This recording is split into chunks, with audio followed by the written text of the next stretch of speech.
বেঈমানের গোষ্ঠী ঘোষণা দিয়েছে মুহাম্মদ দুনিয়াতে নাই। নবীর খবর ছড়ায় গেল, নবী নাই, নবী নাই। বেলাল আযান দিতেছিল হাইয়া আলাস সালাহ, এমন সময় কানে আওয়াজ নবী নাই, নবী নাই। বেলালের আযান বন্ধ করে দৌড়, উহুদের ময়দানে দৌড়ায়। বেলাল আযান দিবি না, বলে না না, আমি যেই নবীর জন্য বড় পাগল, ওই নবী যদি না থাকে বেলালের কণ্ঠে আর আযানের শব্দ উচ্চারিত হবে না। বেলাল দৌড়াচ্ছে, নবী নাই, আমার নবীকে দেখার জন্য। রাহমাতুল লিল আলামিন উহুদের ময়দানে নাই। গোটা দুনিয়া আরবের মধ্যে আওয়াজ, নবীর একজন সাহাবী আশিক খেজুরের বাগানে পানি দেয়, হঠাৎ কানের মধ্যে আওয়াজ নবী নাই, নবী নাই। এই আল্লাহর বান্দা পানির বালতি পাত্র ফালায় আসমানে হাত উঠায় ডাক দিয়ে বলেন, ও মালিক, আমি তোমার এক নবীর বড় আশিক, আমার এই দুটো চক্ষু রিজার্ভ করে রেখেছি নবীকে দেখার জন্য রে আল্লাহ। ওই নবী যদি না থাকে আমার চোখ দুটো আর রেখে লাভ নাই, তুমি আমাকে অন্ধ বানায় দাও আল্লাহ।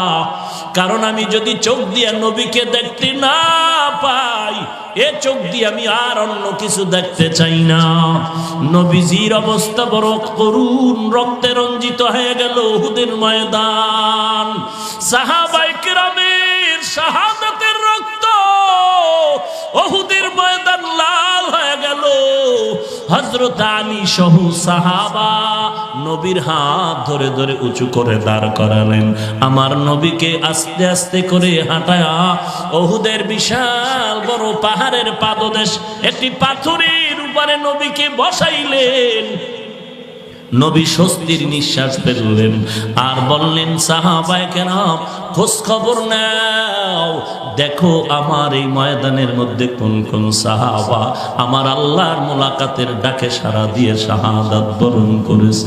এদেরকে বিনা গোসলে কবর দেওয়ার ব্যবস্থা করে দাও। এরে নবীর উম্মত কেমন নবী পাইলি জানলি না? আজকে ১৫০০ বছর হয়ে গেল উহুদের ময়দানে নবী রক্ত মাখা শরীর মোবারকটা নিয়া উহুদের পাদদেশে যেই পাথরের উপরে নবী বসছিলেন, আজও যদি ওই পাথরের কিনারায় যাও, এখনো খোদার কসম মেশকের ঘেরান পাথর থেকে পাওয়া যায়। এরে নবীরা আশিক, নবীজি বললেন তাড়াতাড়ি বিনা গোসলে কবর দিয়া দাও, দাফন করো, আল্লাহর ডাকেরা মোলাকাত করবে, তাড়াতাড়ি দেরি করবা না। নবীর কানের মধ্যে আওয়াজ, ময়দানে একজন আল্লাহর বান্দি ডেকে বলে, নবী গো, একজন সাহাবী গোসল ছাড়া তাকে কবরস্থ করবেন না। কে? বলে হানজালা নামের বান্দা। ওই বান্দার উপরে ফরজ গোসল ছিল, গোসল না করে গোসলখানায় এসে কানের মধ্যে আওয়াজ, নবী নাই, নবী নাই। নবী বলেন, দেখো হানজালার লাশ কোথায় পাওয়া যায়, বিনা গোসল দিও না, গোসলের ব্যবস্থা করো। রাহমাতুল লিল আলামিনের করুন এই হালাতের মধ্যে। আল্লাহ বলে, জিবরাইল আমার নবীরে গিয়া খবর জানায় দেও, হানজালার গোসল দেওয়ার কোনো দরকার নাই, হানজালার গোসল জান্নাতের পানি দ্বারা ফেরেশতারা করায় দিয়েছে।